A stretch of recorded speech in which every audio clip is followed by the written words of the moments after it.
Avec Mathieu qui se sont impliqués dans son cheminement spirituel. Je vous prie de l'accueillir chaleureusement, s'il vous plaît. Nicolas Massimo.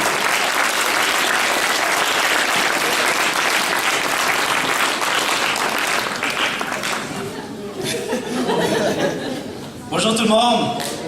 J'espère que vous allez bien. Effectivement, comme Ghislain vient de le dire, vous venez d'entendre l'histoire d'un homme qui a été transformé par l'amour de Jésus. Et maintenant, on va assister au baptême d'un homme qui a été touché par l'amour de Jésus. Un homme qui a été rencontré par André au métro Lionel Groux et qui cherchait des réponses, qui cherchait quelque chose de plus grand que lui. Nicolas, pendant qu'on étudiait la Bible, a beaucoup raconté sa vie à nous autres et n'a pas vu une vie facile. A vu une vie très difficile par moments et cherchait quelque chose qui allait le transformer. Aujourd'hui, c'est un jour glorieux. Et Nico, je tiens à te dire que je suis vraiment fier de toi et je suis vraiment content pour toi. J'aimerais laisser maintenant Vincent et Mathieu qui ont été impliqués dans les études bibliques partager quelques mots avec vous ce matin. Bonjour tout le monde. J'ai trois choses à parler. Je vais essayer de ne pas être trop long, mais avec Nico, le cheminement a été long, donc je pourrais vraiment parler longtemps. Mais première chose, je veux dire, une chose que je trouve qui représente bien ce qui s'est passé dans l'aventure avec Nicolas, c'est qu'il y a des choses qui nous poussent vers Dieu, différentes réalisations, différents désirs. Puis je trouve que Nicolas, ce qui l'a poussé vers Dieu beaucoup, c'était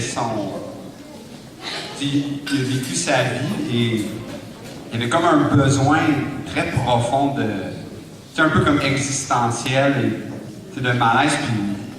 Puis quand je dis pourquoi tu crois, je parlais, il dit je vais me faire baptiser et tout, puis je dis ok, pourquoi?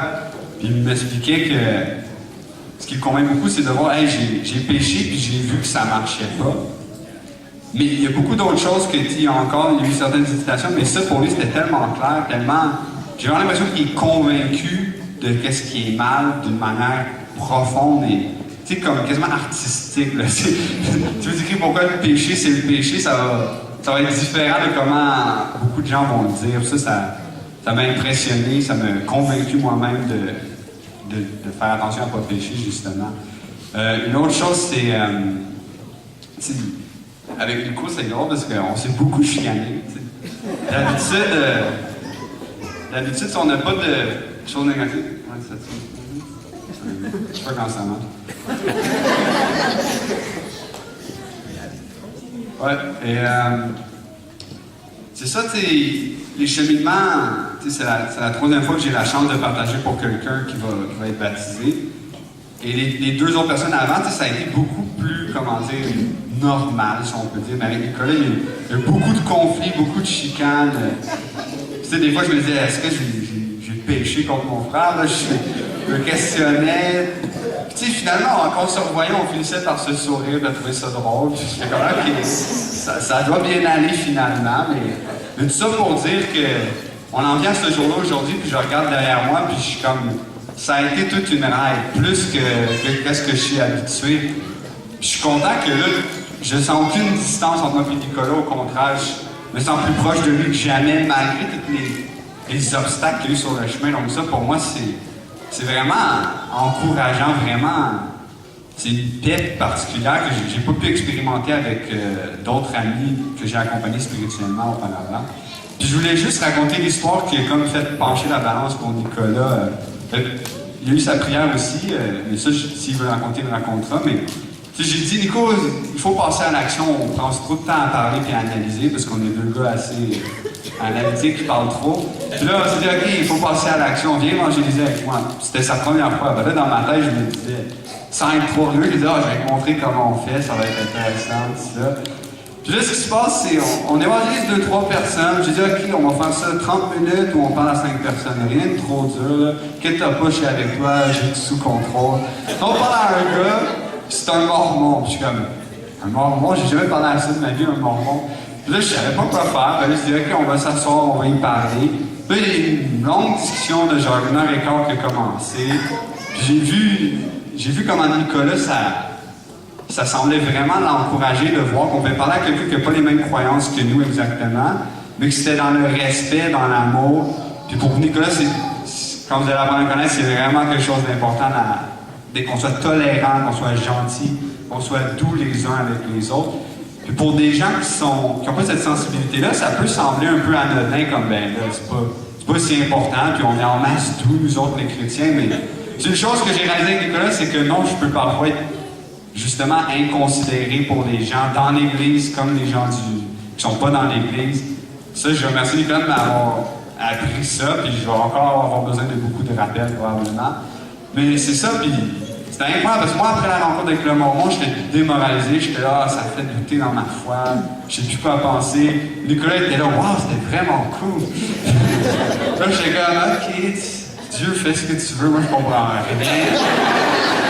Puis là, tu sais, le lendemain, il m'envoie une image, genre, yo, je veux être baptisé. Je suis comme, qu'est-ce que je dois faire pour être baptisé? Je suis comme, intéressant, Nico. C'est ça, tu sais, pour moi, Dieu est tellement comme, il dépasse tellement qu'est-ce qu'on comprend dans comment il fait les choses. J'aurais pas cru que c'est ça qui allait convaincre Nico. Quand mes arguments à moi sont pas suffisants, je suis comme, ah, ok, c'est Dieu qui rentre.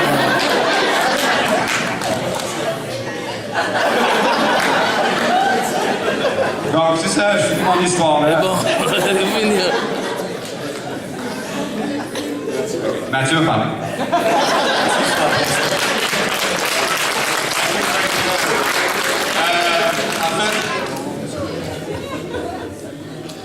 Nicolas, moi j'ai connu, on a commencé à le servir au début, il venait chez nous, on mettait la musique, il y avait la Bible à côté, on parlait, on discutait, on parlait n'importe quoi, ça c'est vraiment cool pour ça. On a quelqu'un qui est vraiment ouvert, qui veut discuter, qui veut savoir, mais qui pose des questions aussi.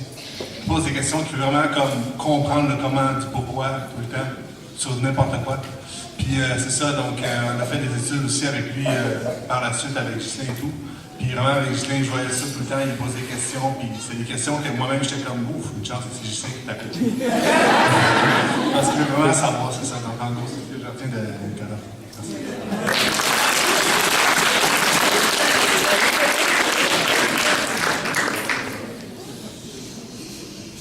Donc, Nico, avant que tu puisses être baptisé, j'ai deux questions à te poser. Est-ce que tu crois que Jésus-Christ est le Fils de Dieu, qu'il est mort pour tes péchés et qu'il est ressuscité le troisième jour? Oui. Oui. On va le sortir. Et quelle est ta bonne confession? Jésus-Christ est mon sauveur.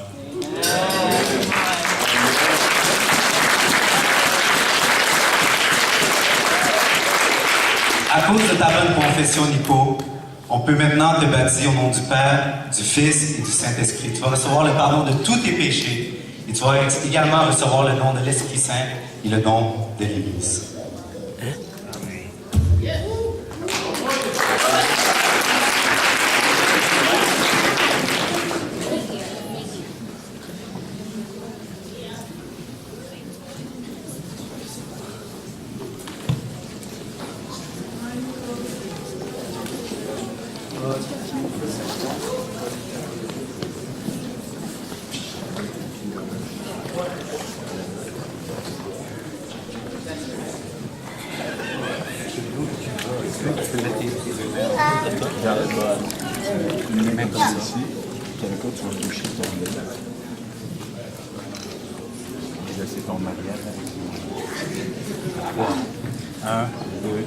Goodbye.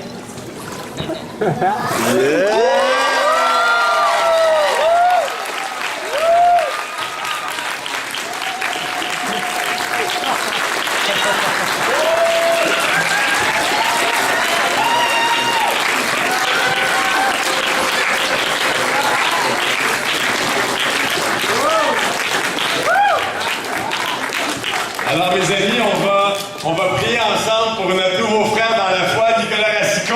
Levez-vous, s'il vous plaît, on se lève ensemble.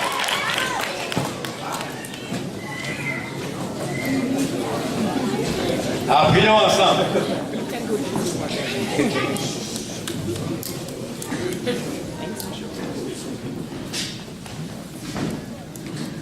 Père éternel, c'est vraiment une journée magnifique.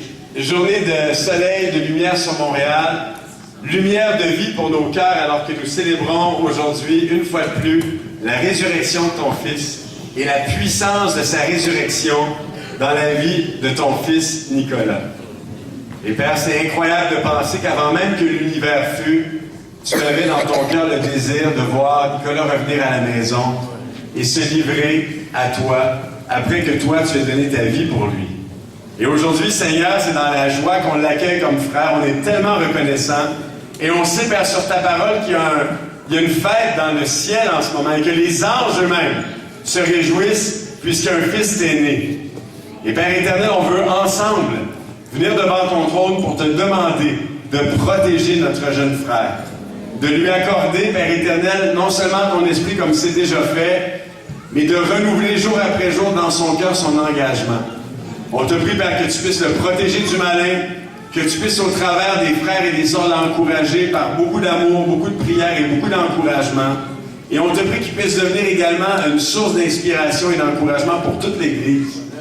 Merci, Seigneur, de nous rappeler notre propre baptême, notre propre naissance spirituelle et la joie, Père, d'entrer dans ton royaume pour devenir concitoyens des saints dans la lumière avec ton Fils Jésus.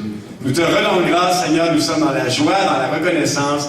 Nous prions ces choses au nom de Jésus. Amen. Amen.